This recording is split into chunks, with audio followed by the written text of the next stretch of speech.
మోగిని హస్త భోజనం గురించి మనం తెలుసుకున్నాము. మరి ఈరోజు 16వ అధ్యాయంలో కర్తృవ వినతలు పుత్రుణ్ణి పొందుట. వీళ్ళు అస్తికుడు అనేటువంటి జరత్కారుడు వాసుకి చెల్లెలు వాళ్ళిద్దరూ కూడా భార్యాభర్తలై అస్తికుడు అనేటువంటి ఒక కొడుకును గంటారు. ఆ అస్తికుడు భృగు మహర్షి కుమారుడైనటువంటి చవరునికడ వేదాంగాలను అభ్యసించాడు. ఆయన అనేక వ్రతాలను యజ్ఞ యాగాదులను చేసి దేవతల్ని పితృదేవతల్ని ఎంతగానో సంతోషపరిచినాడు. తర్వాత అస్తికుడనే కొడుకును కని ఉత్తమ ధర్మాచరణం చేసి జగత్కారుడు చాలా కాలానికి స్వర్గం చేరినాడు. ఇది అస్తికుని యొక్క చరిత్ర. జగత్కారుడు వాసుకి చెల్లెలు ఇద్దరు కలిసి ఉన్నారు. తర్వాత సౌనకుడు అని చెప్తున్నాడు, సూతకుమార, ఈ హస్తకుని కథను విస్తరించి ఇంకా చెప్పండి, ఈ మహాత్ముని కథను మాకు వినాలని ఉంది అని చెప్పి అడిగినాడు అన్నమాట. మీరు చక్కగా చెప్తున్నారు, మీరు చెప్పే కథలోని ప్రతి అక్షరము ప్రతి పదము చాలా వినసొంపుగా ఉన్నాయి. ఎందుకంటే పురాణాలని ఇవన్నిటిని కూడా మనం ఎందుకు వినాలి అని చెప్తే, చూడండి, ఈ పురాణాలన్నీ విన్న తర్వాత మనకు వచ్చేటువంటి సుఖాలు భోగభాగ్యాలు ఇవన్నీ కూడా భగవంతుడిచ్చినవి అని తెలుస్తున్నాను. మనకొచ్చే కష్టాలు మనకొచ్చేటువంటి నష్టాలన్నీ కూడా మన కర్మఫలం ద్వారా వచ్చినవి అని తెలుస్తాయి. మన కర్మఫలం ద్వారా వచ్చినవి అని తెలుస్తాయి అన్నమాట. అదే మనం పురాణాలు ఇవన్నీ చరిత్రలు వినకపోతే ఏమవుతుందంటే, మనకు వచ్చిన కష్టాలు దేవుని వల్ల వచ్చినాయి అని చెప్పేసి మనం దేవుని మీదకి తోసేస్తాం అన్నమాట. దేవుని మీదకి మనం తోసేస్తాం. మనకు వచ్చిన కష్టాలన్నీ భగవంతుడే మాకు కక్షగట్టి పగబట్టి ఇస్తున్నాడు, పక్కింటి వాళ్ళకి ఇవ్వడమే లేదు, మాకే ఇస్తున్నాడు అని చెప్పేసి అంటుంటారు. కానీ పురాణ కథలు చదివితే మనకేమొస్తుందంటే, మన యొక్క సౌభాగ్యాలన్నీ కూడా ఈరోజు భగవంతుడు ఇచ్చినవే అని తెలుస్తుంది అన్నమాట. మన కష్టాలు నష్టాలు ఎట్లా అంటే అది కర్మఫలంతో వచ్చినటువంటివి. ఈ కష్టాలు నష్టాలని సులువుగా దాటే మార్గం ఇవ్వు స్వామి అని చెప్పాలి. మనం కష్టాలు రాకుండా చేయడు, కష్టం ఖచ్చితంగా వస్తుంది. ఈ కష్టాలను రాకుండా సులువుగా దాటేటువంటి వ్యవహారం నాకు చేయండి అని చెప్పినాడు అనమాట. అట్లా భగవంతుడు ఆ విధంగా చేయడం జరిగింది.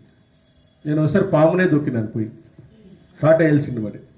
మరి ఆ రోజు నన్ను రక్షించినాడు భగవంతుడు డైరెక్ట్. మరి అట్లా భగవంతుడు ఈ కష్టాలని దాటిస్తాడు, పామును తొక్కినట్లా చేస్తాడు, కరవకుండాను చేస్తాడు దాన్ని. కాబట్టి అట్లా మనము ఇవన్నీ వినడం వల్ల, ఈ జ్ఞానం వల్ల ఏమవుతుందంటే భగవంతునితో మనం యోగ్యతను సంపాదిస్తాం. ఓహో, వీడిని మనము రక్షించాలా, ఇంకా కొంతకాలం భూమి మీద వీడు ఉండాలా అని చెప్పేసి భగవంతునితో యోగ్యత తీసుకోవాలన్నమాట. యోగ్యుడైన వాడికే భగవంతుడు ఇస్తాడు, మామూలు వాడికి ఇవ్వడు. ఎందుకంటే భగవన్ నామస్మరణం చేస్తూ ఎప్పుడూ కూడా యోగ్యతను సంపాదించుకునేటువంటి వాడు, తనకున్న దాంట్లో తాను బ్రతికేటువంటి వాడు, ఇలాంటి వాడిని భగవంతుడు ఎప్పుడూ కూడా వెన్నంటి కాపాడుతూ ఉంటాడు, ఖచ్చితంగా కాపాడుతూ ఉంటాడు. కాబట్టి భగవంతుని మనం అదే కోరుకోవాల్సింది. మన కర్మఫలంలో ఏమైనా దోషం ఉంటే స్వామి దాన్ని సులువుగా దాటేటువంటి మార్గాన్ని మాకు ఇవ్వు అని చెప్పేసి మనం భగవంతుని ఎప్పుడు కూడా కోరుకోవాలి. అదే గుడికి వస్తే కోరుకోవాల్సింది. సపోజ్ మనము పడుకున్నామనుకో, 2 నిమిషాల్లో నిద్ర పట్టిందనుకో, నీ అంత అదృష్టవంతుడే లేడు. అన్నం తిన్నామనుకో, 2 గంటల్లో నీకు అరిగిపోయిందనుకో, ఇంక నీ అదృష్టవంతుడే లేదు. నీకు మంచి మరణం వచ్చిందనుకో, ఇంక నీకంటే అదృష్టవంతుడు లేడు. ఇంకా భూమి మీద నీ ఈ 3 ఉంటే నువ్వు అదృష్టవంతుడు. ఇంటికి పోతూనే కొంతమంది నిద్ర పట్టదు, పొద్దున్నే ఏం చేయాలో ఏమో పరిస్థితి అని పొద్దున్న ప్లాన్ వేస్తూ అంటారు. రాత్రి నిద్ర పట్టదు ఎవరికి కూడా. తినిందరక అట్లా ఇట్లా పరిగెడతానే ఉంటారు పాపం. దానికి మళ్ళీ ట్యాబ్లెట్ వేసుకుంటారు, ఈనో వేసుకుంటాడు జీర్ణం కావడానికి. కాబట్టి మంచి మరణం కూడా రాదు. అధర్మపరులకి, అన్యాయం చేసినటువంటి వాళ్ళకి మంచి మరణం ఇవ్వడు భగవంతుడు. కాబట్టి భగవంతుని గుడికి వెళ్తే మనము అనాయాసేన మరణం, వినాదైన్యేన జీవితం, దేహంతే తవ సాయుధ్యం, దేహిమే పరమేశ్వరం అన్నాలంట. స్వామి, ఎవరికి కష్టపెట్టుకోకుండా, ఎవరితో నేను చెయ్యి చాచకుండా ఆనందంగా ఒకరోజు వెళ్ళిపోయేటట్టు చూడు స్వామి. అది ఏదో ఎప్పుడు ఆయుష్ ముగుస్తుందో అప్పుడు ఆనందంగా నేను వెళ్ళిపోయేటట్టు చూడు స్వామి అని చెప్పేసి భగవంతుని ఫస్ట్ కోరుకోవాలంట. మంచి జీవితం ఇచ్చినావు, మంచి మరణాన్ని కూడా ఇవ్వమని చెప్పేసి కోరుకోవాలంట. ఇప్పుడు చూడండి, కొంతమంది ఇంట్లో ఎంత బేజారిచ్చుకుంటారు. మంచి వాళ్ళు పాపము ఎన్నో రకాలుగా ఇబ్బందులు పడుతుంటారు ఇండ్లలో. చూడండి, ఇప్పుడు చాలా ఇండ్లలో జరుగుతున్నదే. వృద్ధాశ్రమాలకు వదిలేస్తున్నారు వాళ్ళని, ఇది చేస్తున్నారు. మరి కాబట్టి ఇవన్నీ లేకుండా ఉండాలంటే భగవంతునికి మనము వెన్నంటి ఉండాలా. భగవంతునితో మనము ఒక క్వాలిటీ, మనము ఒక యోగ్యత సంపాదించుకోవాలి ఆయన దగ్గర. ఇప్పుడు నీ ఫ్రెండ్ నీకు అప్పియాలనుకో, నువ్వు మళ్ళీ తిరిగి ఇస్తావని ఉంటే ఇస్తాడు వాడు ఖచ్చితంగా. తిరిగి ఇవ్వడనే యోగ్యత ఉందనుకో, అయిపోయి వాడికి నువ్వు ఎన్నిసార్లు లేదురా నా దగ్గర నిన్నే అయిపోయింది అంటాడు. నిన్నే ఎవరికి ఇచ్చేస్తా, మొన్న అడిగితే ఇచ్చేస్తా అంటాడు. కాబట్టి మనము భగవంతుని దగ్గర కూడా యోగ్యత సాధించుకోవాలి. భగవంతుడు మనం ఊరికే కాదు ఇక్కడ పంపించిండేది, ఏదో కార్యాని కోసం పంపించింటాడు. కానీ ఇంతమంది గురువుల్ని, ఇంత గ్రంథాలని మనకి ఇచ్చినాడు. ఆ గ్రంథాల ద్వారా మనం తెలుసుకొని మన జీవితం యొక్క పరమార్థాన్ని, మన జీవితం యొక్క అర్థాన్ని, మన జీవితం యొక్క పరమార్థాన్ని మనం తెలుసుకుని బ్రతికితే ఆయన కూడా ఆనందిస్తాడు. ఆయన కూడా మనం కోరుకున్నటువంటి వరాల్ని కురిపిస్తాడు అనమాట. కాబట్టి సూతకుమార, ఈ ఆస్తికుని కథను విస్తరించి ఇంకా పూర్తిగా చెప్పండి. ఈ మహాత్ముని కథను వినాలని ఉంది. ఎందుకంటే ఈ ఆస్తికుడు సర్పయాగాన్ని ఆప్ చేస్తాడనమాట. జనమేజయుని యొక్క సర్పయాగాన్ని ఆప్ చేసేస్తాడు ఆ విధంగా. కాబట్టి ఇక్కడ కథాశ్రవణం వల్ల మాకు మనశ్శాంతి కలుగుతున్నది. చూడండి, మనశ్శాంతి కలుగుతుంది లేదా మనకి? కథాశ్రవణం వల్ల మనశ్శాంతి కలుగుతుంది అని. అవునవును, కాపాడాలి. కాబట్టి మీ తండ్రి గారు చెల్లెలి భర్త, వాసుకి చెల్లెలి భర్త జగత్కారుడు. మీ తండ్రి గారు మా సేవలతో ఆనందించారు. మీ తండ్రి గారు చెప్పిన ప్రకారం ఆస్తికుడి కథన మీరు మాకు చెప్పండి అని చెప్పినారన్నమాట. అప్పుడు ఉగ్రశ్రవణుడు వారితో ఇట్లా చెప్తున్నాడు, ఆయుష్మంతుడా, నా తండ్రి వలన విన్న ఆస్తికుని కథను యథాతథంగా మీకు ఇప్పుడు చెప్తాను. పూర్వము సత్యయుగంలో దక్ష ప్రజాపతికి 2 కుమార్తెలు ఉండేటువంటి వాళ్ళు, కద్రువ, వినత అనేటువంటి వారిద్దరూ కూడా కశ్యప ప్రజాపతికి భార్యలైనారు. ఆ కశ్యపుడు తన భార్యలిద్దరినీ సంతోషపూర్వకంగా వరాలు ఇచ్చాడు. వాళ్ళందరూ కూడా, కశ్యప ప్రజాపతి ఎంతో ధర్మబద్ధమైనటువంటి జీవితాన్ని గడిపేటువంటి వాడు, ఎంతో అనుష్ఠానాన్ని చేసేటువంటి వాడు. మరి ఆయనకి వాళ్ళు సేవలు చేసుకుంటూ ఉండేటువంటి వాళ్ళు. ఒకరోజు ఏమన్నాడంటే, మీకు ఇష్టం వచ్చిన వరాలను కోరుకోమని చెప్పి భార్యలిద్దరిని అడిగాడంట. ఆ భార్యలిద్దరూ ఎంతో సంతోషపడినారు. ఇందులో కద్రువ 1000 మంది సమ తేజులైనటువంటి సర్పాల పుత్రునిగా కావాలని వరం కోరుకుందంట. కద్రువ 1000 మంది కావాలా, సమతేజులైనటువంటి, అందరూ ఈక్వల్ బలంగా ఉండేటువంటి సర్పాలు నాకు కావాలా అని చెప్పిందంట.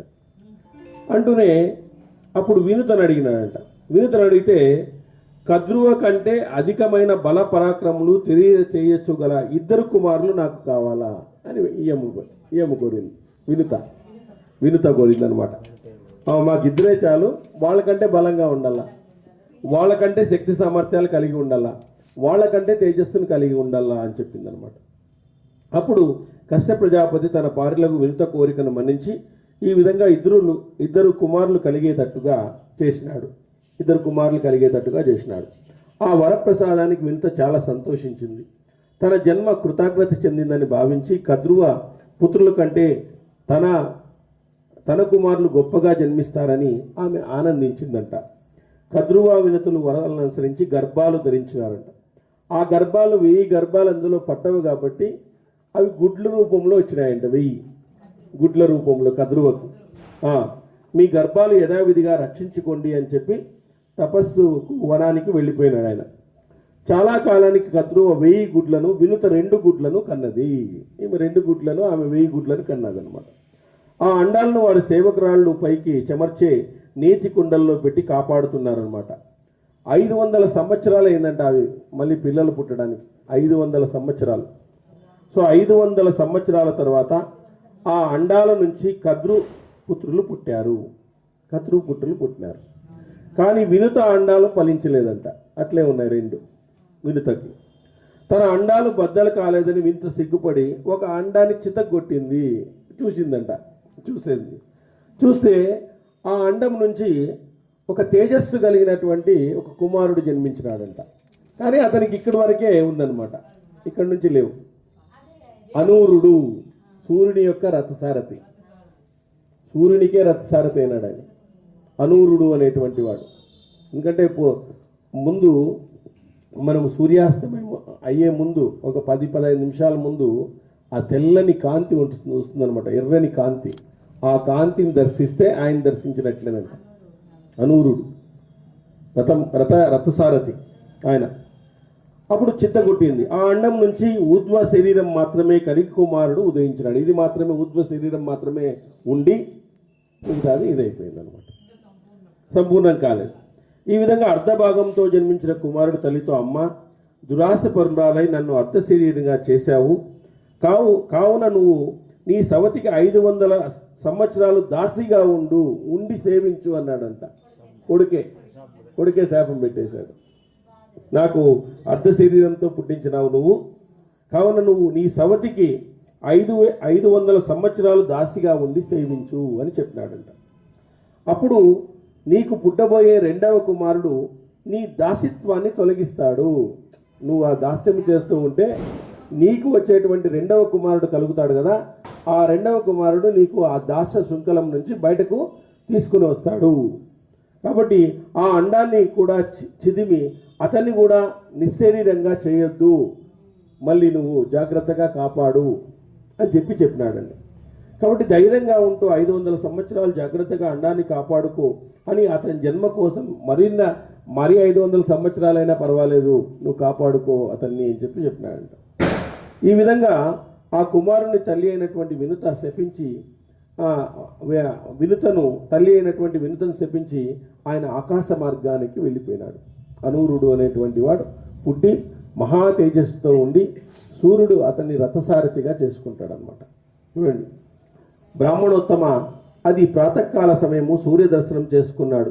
సూర్యరథం మధ్యలో కూర్చుని ఆదిత్య రథానికి సారథిగా అనుగ్రహించబడినాడు అనూరుడు అని. చూడండి, కాళ్ళు లేకపోయినా సూర్యుడికి రథసారథిగా ఉన్నాడు. అనంతర కాలంలో గరుడు జన్మించినాడు. ఇంకొక గుడ్డుది కదా, దాంట్లో నుంచి గరుడు అనేటువంటి వాడు జన్మించినాడు.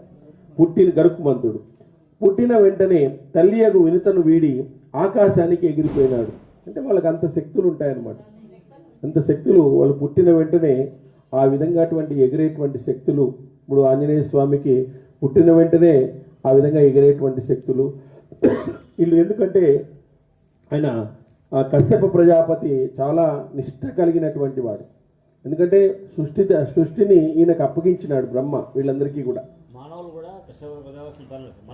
అదే అవునవును. అవునవును.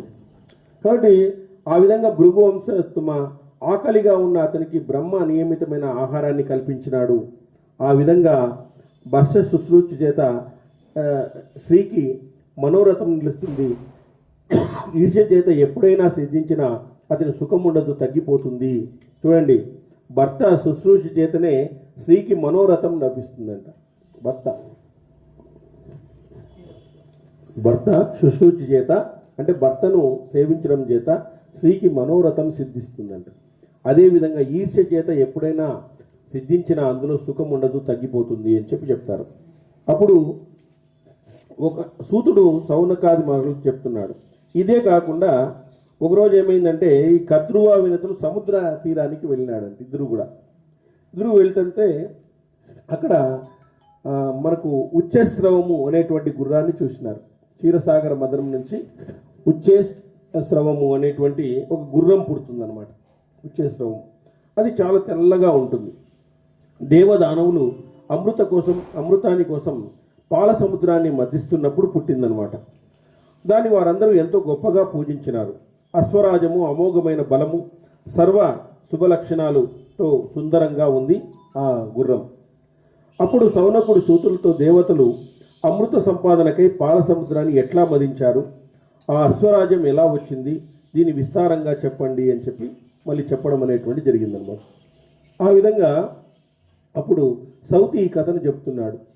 సౌనక, మేరు అనేటువంటి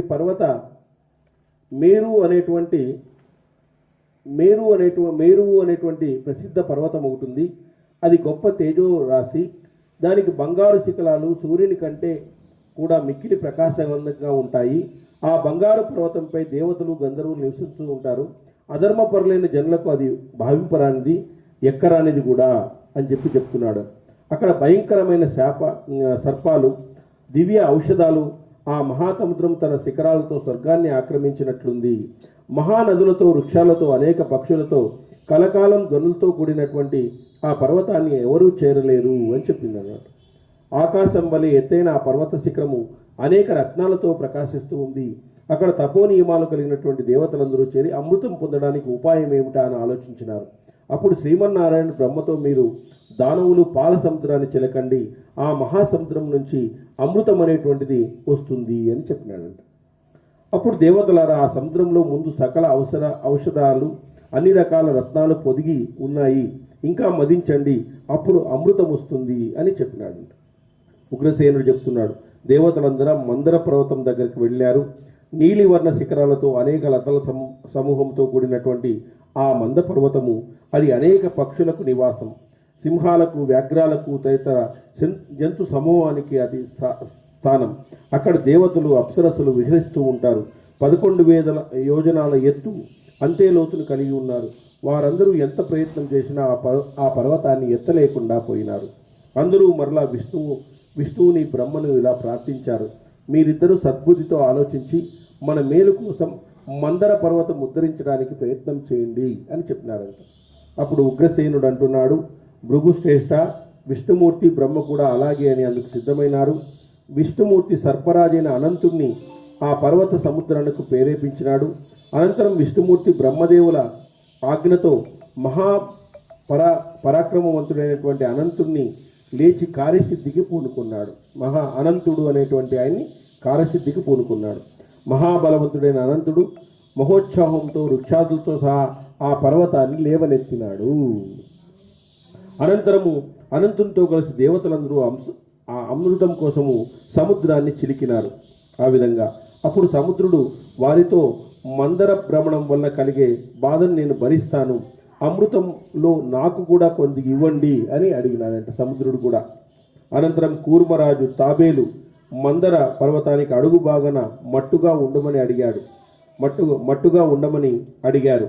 మా కూర్మరాజు అయినటువంటి తాబేలుని, నువ్వు క్రింద ఆసనంగా ఉండు అని చెప్పేసి ఆ విధంగా అడిగినారు. ఆ తాబేలు రాజు అట్లే అని చెప్పి తన అంగీకారాన్ని తెలిపి మందరానికి అడుగుగా ప్రవేశించినాడు. దేవతలు ఆ కూర్మరాజును పై చిప్పను తన వజ్రాయుధంతో చీల్చి సవరించినాడు. దానిపై అనంతుని సహాయముతో మందరాన్ని ఉంచారు. మందరాన్ని అతను లేపినాడు. ఆ విధంగా తాబేలు మీద కూర్చోబెట్టినారు దాన్నంతా కూడా. ఆ విధంగా తాబేలు మీద కూర్చొని దాన్ని ఇచ్చేశారు. దేవదానవులు మందర పర్వతాన్ని కవ్వంగా చేసుకున్నారు. సర్పరాజైన వాసుకి తాడుగా చేసుకుని సముద్రాన్ని మందించడానికి ప్రారంభించారు. నాగరాజు యొక్క ముఖ భాగాన్ని, రాక్షసుల తోక భాగాన్ని, రాక్షసులందరూ కూడా తోక భాగాన్ని పట్టుకున్నారు. దేవతలు పట్టుకుని మదనం చేయసాగారు. ఈ విధంగా అక్కడ అనంతుడు ఎక్కడ ఉంటాడో శ్రీమన్నారాయణమూర్తి కూడా అక్కడే ఉంటాడు కాబట్టి మాటి మాటికి వాసుకి శిరస్సును ఎత్తి నిట్టూర్స్తూ విడుస్తున్నాడంట. ఎక్కడున్నాడు ఈ శ్రీమన్నారాయణుడు అని చెప్పేసి. నిరంతరం దేవతలు వేగంగా లాగుతూ ఉండడం చేత వాసుకి ముఖం నుండి ఎడతెగని మంటలతో, పొగలతో కూడిన వాయువులు వెలువడినాయంట. ఆ పొగల వలన ఏర్పడిన మేఘ సముద్రాలు విద్యుత్లతలతో కూడిన వర్షాన్ని కురిపించి వారి శ్రమను పోగొడుతున్నాయంట. వాసుకి నుంచి వర్షం కరుస్తుందంట, వాళ్ళందరికీ చల్లగా ఉందంట. మందరం అటు ఇటు కదులుతూ ఉండడం చేత ఆ పర్వత శిఖరాగ్రం నుంచి దేవదానవులపై పుష్పవర్షం కురిచింది. ఈ విధంగా దేవదానవులు మదనంతో సముద్రాన్ని చిలుకుతూ ఉంటే ఆ సముద్రంలో మేఘ గంభీరమైనటువంటి ధ్వని వినిపించింది.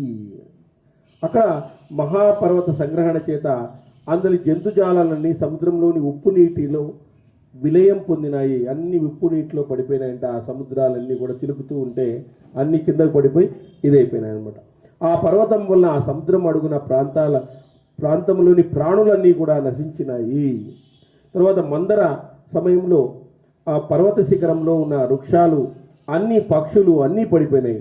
ఆ పర్వత సంఘర్షణ వలన అగ్ని జ్వాలలు ఆకాశంలో మెరుపు తీగల్లాగా మందర పర్వతాన్ని ఆవరించినాయి. అక్కడ నివాసం ఉండే ఏనుగులు, సింహాలు, అనేక జంతువులు చనిపోయినాయి. అమరావతి దీశుడైనటువంటి ఇంద్రుడు మేఘాలను వర్షింపజేసి చుట్టూ ఆవరించి ఉన్న అగ్నిని చల్లార్చినాడు.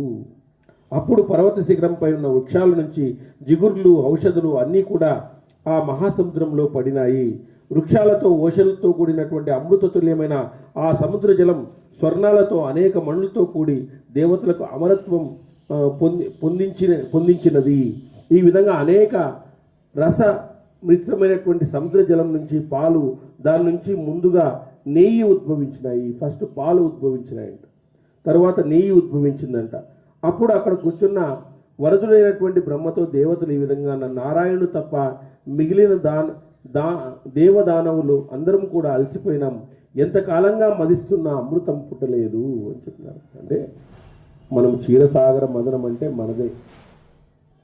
ఎందుకంటే మన యొక్క ఆలోచనలు, మన యొక్క మనసు, మన యొక్క బుద్ధిని మనం చిలికినప్పుడు మంచి ఆలోచనలు పుట్టాలి. చూడండి, మనము ఆత్మ అనేటువంటి విషయాన్ని తెలుసుకోలేకుండా పోతున్నాం. మనకంటే ముందుగా తెలుసుకున్నటువంటి రమణ మహర్షి ఈరోజు పూజించబడతాను. 1950లో చనిపోయింది ఆయన. కొంతమంది పుట్టే ఉంటారు, ఎక్కడో చెప్పింది కాదు నేను చెప్పింది. మరి మనము చిలకల మన యొక్క ఆలోచనలు, మన యొక్క బుద్ధి, మన యొక్క ఇంద్రియాలని మనం అన్నిటినీ కూడా చిలికితే మనం కూడా ఎవరనేటువంటిది తెలుస్తుంది. ఆధ్యాత్మికత అంటే ఏదో హడావుడిగా చేసే కార్యక్రమం కాదు. ఇది ఆలోచనలు ఏర్పరచుకునేటువంటి పద్ధతి. ఇది ఆలోచనలు మనకు ఆ విధంగా అద్భుతమైనటువంటి ఆలోచనలు రావాల. ఈ ఆలోచనలు రాకుండా పోతే మనము ఏదో పార్ట్ టైం జాబ్ అవుతుందంటే ఇది పార్ట్ టైం జాబ్ లాగా తయారవుతుంది లాస్ట్. కాబట్టి ఆ విధంగా ఆధ్యాత్మికతలోకి ప్రవేశిస్తే దానివలన అసలుకి ప్రయోజనమే లేదు. దానికి ఊరికే ఉండేది వాళ్ళు. దానికంటే వచ్చినాము అంటే మనము ఉన్నతమైనటువంటి ఆలోచనలకి, ఆ విధంగా మన ఆలోచనలు రోజు రోజుకి ఉన్నతంగా కావాలి. ఉన్నతమైనటువంటి జీవితాన్ని గడపాల. ఉన్నతమైనటువంటి మానవత్వ విలువలు మనలో రావాల. అవన్నీ వచ్చినప్పుడే కదా మనకు పరమార్థం అనేటువంటి తెలిసేది. కాబట్టి ఉన్నతమైనటువంటి దాన్ని మనము అక్కడ చిలుకుతున్నారంటే చూడండి, ఎన్నో రకాలుగా అన్నీ చచ్చిపోతున్నాయి.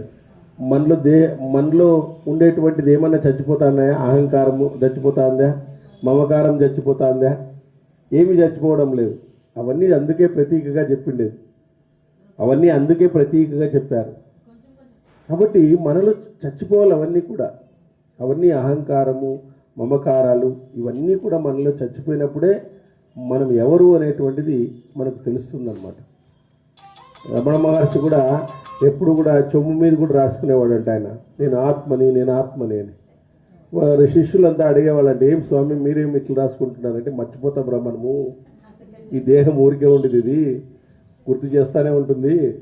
ప్రతి చెంబు మీద రాసుకునేవాడంట ఆయన. అక్కడ ఉండేటువంటి ప్రతి చెంబు మీద నేను ఆత్మని అనుకుంటే మనకు ఆత్మవిశ్వాసం ఎక్కువగా ఉంటుంది. మనం శరీరం అనుకుంటే ఆత్మవిశ్వాసం ఉండదు. మనం ఆత్మని అనుకో, ఆ మనకు ఆత్మవిశ్వాసం అనేటువంటిది, భగవంతుని విశ్వాసం అనేటువంటిది పెరుగుతుందంట. కాబట్టి ఆ విధంగా వాళ్ళు చేసేటువంటి వాళ్ళు. కాబట్టి మనది కూడా క్షీరసాగర మదనమే. ఓ పక్క చెడ్డవాళ్ళు, ఓ పక్క మంచి వాళ్ళు చిలుకుతున్నారు మనల్ని, ఇద్దరు కలిసి. మనలో పుట్టేటువంటిదే భగవద్భక్తి పుట్టాలా, మనలో ధర్మం పుట్టాలా, మనలో అహంకారం చావాలా, ఇవే ఉండేదన్నమాట. కాబట్టి ధర్మము ఇవన్నీ కూడా ఒక చోట భార్య బిడ్డలు ఏడుస్తున్నారంట. ఒక అడవిలో ఏడుస్తూ ఉంటే చాలా నీళ్లు కావాలని చెప్పేసి చాలా ఏడుస్తూ ఉన్నారంట. అక్కడ ఒక ముని ఉంటే ముని దగ్గరికి పోయి ఆయన వాళ్ళ కుటుంబ పెద్ద అడిగినాడు, స్వామి నీళ్లు కావాలా, నా కుటుంబం చాలా ఇదిగా దాహంతో ఉంది అని చెప్పినారండి. చెప్తే అప్పుడు ఏమైపోయిందంటే, సరే అక్కడ ఒక నది ఉంది బాబు, తీసుకుని రాపో అని చెప్పినాడు ఆయన. అక్కడ ఒక నది ఉంది, దాంట్లో పట్టుకురాపో నీళ్ళు అని చెప్పినాడు. సరే అని చెప్పేసి ఈయన పట్టుకొని వస్తున్నాడంట. ఎవరో నలుగురు విపరీతమైన మాకు దాహం వేస్తుంది అంటూనే వాళ్ళకి ఇచ్చేసినట్టు. సరే మళ్ళీ పోయినట్టు, మళ్ళీ పోతే మళ్ళీ నీళ్ళు తీసుకుని వచ్చినాడంట. మళ్ళీ ఎవరో నలుగురు కనబడి మాకు దాహంగా ఉంది అని చెప్పి, అంతలోపలే ఈ భార్య బిడ్డలు స్కెల్టన్స్ అయిపోయినారంట పాపము ఇది లేక. అప్పుడు పరిగెత్తుకుంటూ వచ్చినాడంట ఆయన. ఏం స్వామి ఇది, నేను ఎంత హెల్ప్ చేసినాను నీకు, వాళ్ళ నలుగురికి 2 సార్లు నేను దాహం తీరిస్తే నా కుటుంబం ఏమైంది ఇడా అని. ఏమయ్యా పిచ్చిగా ఉందా నీకేమన్నా, నేను నీళ్ళు కావాలన్నప్పుడు ఏమన్నాను, నేను నది ఉంది అడిగి తీసుకుపో అని చెప్పినా. నువ్వు నీ కుటుంబ సభ్యులు ఎంత తీవ్రంగా దాహంతో ఉండారో నీకు తెలుసు. వాళ్ళకి నది ఉంది ఆడ తాగకుండా ఎందుకు చెప్పుకోవద్దు నువ్వు? పోలేని పరిస్థితులు ఏం లేరు, ఉన్నారు. నీ కుటుంబాన్ని నువ్వు పోషించాలి తప్ప నీ కుటుంబాన్ని ఫస్ట్ నువ్వు పోషించాలా, తర్వాత ధర్మము. నీ కుటుంబాన్ని పోషించుకోకుండా నువ్వు ఆ విధంగా ధర్మం చేయకూడదు, ధర్మానికి విరుద్ధం అని చెప్తాడు. నేను నీకు ఉన్నప్పుడు నేనేం చెప్పినా, నాకు నది ఉంది పొమ్మన్నారు, నువ్వు కూడా ఎందుకు పొమ్మనలేదు వాళ్ళని? ఉండేవాడిని ఇచ్చుకుంటూ కూర్చుంటివి, ఆడపోయి వాళ్ళు ఏమయ్యారు లాస్ట్ అంటే ఇట్లా సంసారాన్ని వదిలేసి వెళ్ళిపోయేది, ఏదో ఊరికి ఏదో చేయాలని చెప్పేసి. సంసారాలను వదిలేసి ఊర్లకి ఏదో చేయాలని, ఊరికేమో ఉపకారి ఇంటికేమో అపకారి అనేటట్లు అయిపోయినాడు లాస్ట్. నీ ధర్మం ఫస్ట్ ఏమి, వాళ్ళు అలమటిస్తున్నారు. రెండోసారి తెచ్చినప్పుడన్నా వచ్చినావా ఇచ్చేసేది పోయి, అది ధర్మం కాదు. ఫస్ట్ నీ గృహస్థ ధర్మాన్ని నువ్వు చూసుకోవాలా, తర్వాత అదనమాట సమాజ ధర్మాన్ని నువ్వు చూడాలా. అంతేగాని ఆయనకు చెప్పు, నువ్వేమి నీళ్ళు కాదనిగా నీళ్ళు ఉన్నాయి పోండి అని చెప్పాలి నువ్వు. అంతేగాని ఉండేవన్నీ ఇచ్చేసి హాయిగా ఉండి ఇంట్లో ఎవరు గౌరవిస్తారు నీకు, ఇంట్లో బయట నొక్కుతారు పోపాని. అట్లా మనము సమాజ ధర్మం అంటే ఆ ధర్మాన్ని బట్టి చేయాలి, కానీ మనం ఆ విధంగా చేయకూడదని గొప్ప ధర్మాన్ని నేర్పించినాడు. చూడండి ఎంత మంచి కథ అసలుకి. మనము ఆ విధంగా ఈ సంఘర్షణ అనేటువంటిది మనుషులు మొదలు కావాలి, ఆ మొదలు కావడం అనేటువంటిది అక్కడ చేయాలా. కాబట్టి మేమందరూ కూడా అలసిపోయినాము, పరమాత్మ ఈ విషయంలో మాకు శక్తిని ప్రసాదించండి, మీరే దిక్కు అన్నాడు. అప్పుడు శ్రీమన్నారాయణుడు వాడితో, మీ అందరికీ అధిక బలం ఇస్తున్నాను, అందరూ కలిసి పాల సముద్రాన్ని మందరముతో మదించండి అని చెప్పినాడు. ఉగ్రశ్రవణుడు అంటున్నాడు, పరమాత్ముని మాటలను విని బలిష్ఠుడైనటువంటి వారంతా మళ్ళా సముద్రాన్ని పూనుకున్నారనమాట. అప్పుడు మహాసముద్రం నుంచి అనేక కిరణాలతో చల్లని ప్రకాశంతో శాంత రూపంలో చంద్రుడు వచ్చినాడు బయటికి. తదనంతరము ఘృతరూప జలం నుంచి శేష వస్త్రాన్ని ధరించిన లక్ష్మీదేవి వచ్చింది. అనంతరం సురాదేవి, పిదప తెల్లని గుర్రము ఉద్భవించినాయి. తెల్లని గుర్రం ఉచస్రం. ఆ నీతితో కూడిన జలముతో దివ్యమైన కౌస్తుభ రథంతో పుట్టింది. ఆమె శ్రీమన్నారాయణుడు తన వక్షస్థలంపై అలంకరించుకున్నాడు. మహర్షి పారిజాత పుష్పము, కామధేనువు, సర్వులు కోరిన ఫలాల్ని ఇస్తూ అక్కడి నుంచి పుట్టినాయి. లక్ష్మీదేవి, సురాదేవి, చంద్రుడు, ఉచస్రవము, మనోవేగం గల గుర్రము, ఇవన్నీ కూడా దేవతలందరూ తీసుకునేసినారు వాళ్ళు. ఇంకా దేవదానవులు ఇంకా ఉత్సాహంతో మదిస్తుండగా తెల్లని కమండలముతో అమృతాన్ని నింపుకున్న ధన్వంతరి ఉద్భవించినాడు. ఈ అద్భుతాన్ని చూశాక దానవుల్లో నుంచి అమృతం కోసం ఇది నాది అది నాది అని చెప్పేసి కొట్లాట్లు మొదలైనవి. మాకియండి అని చెప్పేసి. అనంతరము 2 తెల్లని 4 దంతాలతో కూడిన ఐరావతం అనేటువంటి ఏనుగు ఉద్భవించింది. దీన్ని దేవేంద్రుడు స్వీకరించినాడు. అతిగా సముద్రాన్ని మదించడం వల్ల సముద్రం నుంచి కాలకూట విషం పుట్టింది. అయిపోయిన తర్వాత విషం పుట్టిందనమాట. ఆ కాలకూట విషం ఆ పొగలతో సెగలతో అంతా వ్యాపించింది. ఆ విషగంధం ముల్లోకాలను వ్యాపించి ప్రాణకోటిని బాధిస్తున్నది. అప్పుడు బ్రహ్మదేవుడి ప్రార్థనతో లోక సంరక్షణ కోసం ఆ మహాశివుడు ఆ విషాన్ని నోట్లోకి లాక్కున్నాడు. ఆయన వచ్చినాడు, ఇంకా గరళకంఠుడుగా గరళంలో నింపుకున్నాడు అనమాట. అప్పుడు మహాశివుడు ఆ విషయాన్ని తన కంఠంలో ఉంచాడు. అప్పటి నుంచి ఆయన పరమేశ్వరుడు నీలకంఠుడైనాడు. నీలకంఠుడు అని చెప్పేసి ఇక్కడ నీలంగా ఉంటుందన్నమాట ఆ విషయాన్ని తాగడం వల్ల. ఆ అద్భుతాన్ని చూసిన దానవులు నిరాశ్రయులై అమృతం కోసము లక్ష్మీదేవి కోసము దేవతలతో వైరం దాల్చి పెరుగులాడుకున్నారు. మాకు అమృతం ఇవ్వండి, మాకు లక్ష్మీదేవిని ఇవ్వండి అని చెప్పేసి. అప్పుడు శ్రీమన్నారాయణుడు మాయారూపిని ధరించి అద్భుతమైన జగన్మోహిని రూపంలో దానవులందరినీ ఆకర్షించినాడు. మాయారూపం ధరించి మోహిని అవతారాన్ని దాల్చినాడు. అప్పుడు మూడులైనటువంటి దానవులు అమృతాన్ని మోహపరులై ఆ సుందరి చేతికి ఇచ్చేసినారు. ఆమె అందంగా అలంకరించుకొని వస్తే ఆమెకి ఇచ్చేసినారు వీళ్ళు. ఆ మోహిని రూపంలో ఉన్న నారాయణుడు ఆ కమండలాన్ని పట్టుకున్నారు. దైత్యులంతా పంక్తిలో కూర్చున్నారు. మోహిని దేవతలకు అమృతాన్ని పోసింది, దైత్యులకు పోయలేదు. దాంతో దైత్యులంతా గోల పెట్టి సాగారు. రాక్షసులకి ఎవరికి కూడా చెప్పలేదన్నమాట. ఆ దైత్య దానవులందరూ ఏకమై కవచాది అస్త్రాలతో దేవతలపై ఉరిమినారంట, మాకు అమృతం దక్కలేదు అని చెప్పేసి. అప్పుడు నరునితో కూడినటువంటి మహావిష్ణువు దానవేంద్రుల నుంచి అమృత భారాన్ని తీసుకుని దేవతలకు పంచుతున్నాడు. దేవతలందరూ అమృతపానం చేస్తున్నారు. దేవతలు అమృతపానం చేస్తుండగా రాహు అనే రాక్షసుడు దేవతల రూపంలో వారి మధ్య కూర్చున్నాడంట. రాహు మాత్రమే. రాహు వారి మధ్యలో కూర్చుని అమృతపానం చేసేశాడు. అప్పుడు రాహు కంఠంలో అమృతం పడిందో లేదో ఆ విషయాన్ని గమనించినటువంటి సూర్యచంద్రులు దేవతల మేరు కోరి నారాయణమూర్తికి చెప్పినారు, అయ్యో రాహువు కూడా తాగేస్తున్నాడు అని చెప్పేసి. అప్పుడు వెంటనే తన చక్రాయుధంతో నారాయణుడు రాహు కంఠాన్ని తెగ్గోసేసినాడు, లోపలికి పోకుండా తెగ్గోసేసినాడు అన్నమాట. అమృతం కంఠం కిందికి దిగక ముందే చక్రము ప్రయోగించడంతో దేహం కింద పడింది, కంఠం మాత్రం సజీవంగా ఉంది. పర్వత శిఖరంలా ఉన్న ఆ రాక్షసుని శిరస్సు చక్రం చేత ఛేదించబడి అతి భయంకరంగా ధ్వనించింది. రావు యొక్క మొండెము భూమి మీద పడింది. పడినప్పుడు పర్వతాలు, అడవులు, భూమి కంపించినాయి. ఆనాటి నుంచి రాహు సూర్యచంద్రులపై విరోధముతో వారిని మింగుతూనే ఉన్నాడు. సూర్యగ్రహణము చంద్రగ్రహణం అన్నారు కదా, వీళ్ళిద్దరే చెప్పిండేది విష్ణుమూర్తికి. సూర్యగ్రహణం మింగుతూ ఉంటాడనమాట. అందుకే సూర్యగ్రహణము చంద్రగ్రహణం ఏర్పడతాయి. దేవతల అమృతాన్ని తాగిన పిదప విష్ణువు మోహిని రూపాన్ని విడిచి భయంకరమైన అస్త్రశస్త్రాలతో రాక్షసుల్ని భయకంపితులు చేసినాడు. లవణ సముద్రం దగ్గర యుద్ధమే ప్రారంభమైంది. దేవదానుల యుద్ధం భయంకరంగా జరిగింది. ప్రాసం, కృంతం, సోమరం అనేటువంటి అనేక ఆయుధాలను, శస్త్రాలను వాళ్ళు ప్రయోగిస్తూ యుద్ధం చేసినారు. నారాయణి చక్ర ప్రవాహంతో రాక్షసులు నెత్తురు కక్కున్నారు. ఖడ్గము, శక్తి, గద మొదలైన ఆయుధాల దెబ్బలతో వారు నేలకూలారు. బంగారు కాంతులతో మరణించే పట్టిసం అనే ఆయుధంతో ఎందరో రాక్షసులు అక్కడ మరణించినారు. అంటే విసిరే కత్తి, పెద్ద పిడి ఉండేటువంటి గద, ఇట్లాంటివన్నీ కూడా, చుట్టూ పదునుగా ఉండేటువంటి కత్తి, ఇట్లా ఉండేటువంటి శరీరం అంతా రక్తంతో తడిసి రాక్షసులందరూ గైరికాది ధాతువులతో కూడిన పర్వతంలా నేలకూలారు. అనేక మంది వేల కొలది ఆహాకారాలు చేశారు. సూర్యాస్తమ సమయానికి వారందరూ హతులైపోయినారు. తీక్షణమైనటువంటి పరిగా అనేటువంటి ఆయుధంతో కొంతసేపు యుద్ధం చేశారు. దగ్గరై పిడికిలి పోటుతో అన్యోన్యం దెబ్బలాడుకున్నారు. పిడికిళ్ళ శబ్దము ఆకాశాన్ని అంటింది. కొట్టు, చంపు, పొడుచు, కింద పడే అనే శబ్దాలతో మొత్తం అంతా కూడా ధ్వనించిందనమాట. ఈ విధంగా భయంకరమైన యుద్ధము జరుగుతూ ఉంటే యుద్ధ భూమిలో నరనారాయణులు ప్రవేశించినారు.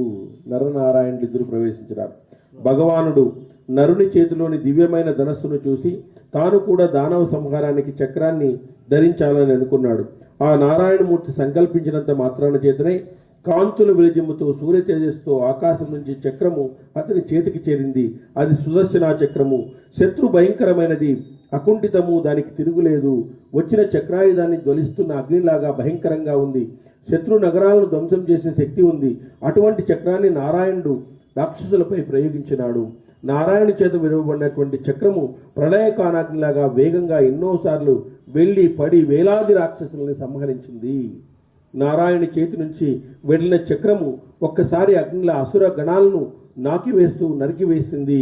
భూమి ఆకాశాలు ఆక్రమించి పిచాచంలా రక్తం తాగింది. ఆ సమయంలో దానవులు కూడా ఉత్సాహముతో మహాబలముతో దేవతలపై పర్వతాలను పడివేసి నీరు లేని మేఘం వలె ఆకాశాన్ని ఆక్రమించి వేలకుల దేవతలను పీడించినారు. అనేకాలైనటువంటి రాక్షసులతో కూడిన, అంటే ఈ రాక్షసులు కూడా బలంగా ఉన్నారు, మనలో కూడా అంతే. ఈ చెడు గుణాలు చాలా ఉన్నాయన్నమాట. ఈ చెడు గుణాలను తొలగించుకోవాలంటే మన మొగరే తొలగించుకోలేము. ఇట్లాంటి గ్రంథాల ద్వారా, ఇలాంటి వాటి ద్వారా మనలో ఆలోచన మదనం జరగాల. అంత తొందరగా పోవు మనకి ఆ చెడు గుణాలు. మనం అనుకుంటాం అంత తొందరగా పోవు అనమాట. అది మన స్వభావంలో వచ్చినటువంటిది అనమాట. ఆ చెడు గుణాలు ఎట్లొచ్చినాయి? మన స్వభావం ద్వారా వచ్చినాయి. ఆ స్వభావాన్ని మార్చుకోవాలంటే భగవంతుని అనుగ్రహమే కావాలి. అర్జునుడు తన స్వభావాన్ని ఎట్లా మార్చుకున్నాడు? కృష్ణుడి ద్వారా వేరే స్వభావంలోకి వెళ్ళిపోయినాడు ఆయన. నేను వాళ్ళని చంపును, వీళ్ళని చంపును, మా తాత కనబడుతున్నాడు, మా మేనమామ కనబడుతున్నాడు, వాళ్ళు కనబడుతున్నారు, వాళ్ళని చంపడం వల్ల నాకేమి, ఆ రక్తం కూడు నాకొద్దు, నేను యుద్ధమే చేయను అని కూర్చున్నాడు ఆయన. ఏమయ్యా నీ స్వభావాన్నే మర్చిపోయినావేమయ్యా అంటాడు. శ్రీకృష్ణ భగవానుడు ఏం చెప్తున్నాడంటే, నీ స్వభావం ఏమి? వివేకానందుడు అదే అనేది, అమృతపుత్రులారా అంటాడు, ఆత్మస్వరూపులారా అంటాడు. ఎవరిని? అందరినీ కూడా. ఆయన మనకు ఆత్మ అంటేనే తెలియదు, స్వరూపం ఏడు తెలిసేది. ఆయన అనేది ఎప్పుడు కూడా ఆత్మస్వరూపులారా అంటాడు. మరి ఆత్మస్వరూపులారా అంటే మనం ఆత్మనే కదా. మరి మన స్వభావము ఆ విధంగా ఉన్నప్పుడు మన స్వభావాన్ని ఈరోజు మార్చుకుంటున్నాం. అనేక విషయాల కోసము మన స్వభావాన్నే మార్చుకుంటున్నాం. మనం శరీరం అనుకుంటున్నాం, శరీరం మీద మక్కువ విపరీతంగా ఉంది. శరీరాన్ని కాపాడుకోవాల్సిందే. ఎందుకంటే ధర్మ సాధన చేయాలంటే శరీరమే ముఖ్యము. మళ్ళీ శరీరం మీద వ్యామోహం ఉండకూడదని కాదు, శరీరం ముఖ్యమే. ఎందుకంటే నువ్వు నది దాటాలంటే పడవ ఉండాలా. పడవను నువ్వు నాశనం చేసుకున్నావు అనుకో, నది ఎట్లా దాటుతావు? దాటిన తర్వాత కావాలంటే ఏమైనా కానీ. కాబట్టి మనము మన శరీరాన్ని జాగ్రత్తగా ఉంచుకోవాలి. జాగ్రత్తగా ఉంచుకోవడం అంటే ఏమి? ఆంతరంగికంగా మనలో ఉండేటువంటి బుద్ధిని, మనలో ఉండేటువంటి మనసును, మనలో ఉండేటువంటి ఇంద్రియాలని సవరించుకోవాలి మనం. ఇవన్నీ కూడా చెడు వైపు వెళ్ళకోకుండా మంచి వైపు వెళ్ళడానికి ఇలాంటి గ్రంథాల ద్వారా వాటిని ప్రయత్నపూర్వకంగా మనము వెనక్కి తీసుకోవాలి. ఆ వెనక్కి తీసుకుంటేనే అప్పుడు ఆధ్యాత్మికత మనకు సిద్ధిస్తుంది, లేకపోతే సిద్ధించదు.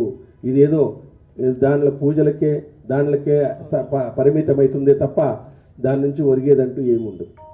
కాబట్టి మన ఆలోచనలు అవన్నీ కూడా సవరించుకోవాలంటే మన స్వభావాన్ని మార్చుకోవాలి. మనము మంచి స్వభావంతోనే పుట్టినాం, కానీ సమాజం మనల్ని కలియుగంలో ఉండేటువంటి దుర్గుణాలన్నీ కూడా మన స్వభావాన్ని మార్చేసినాయి.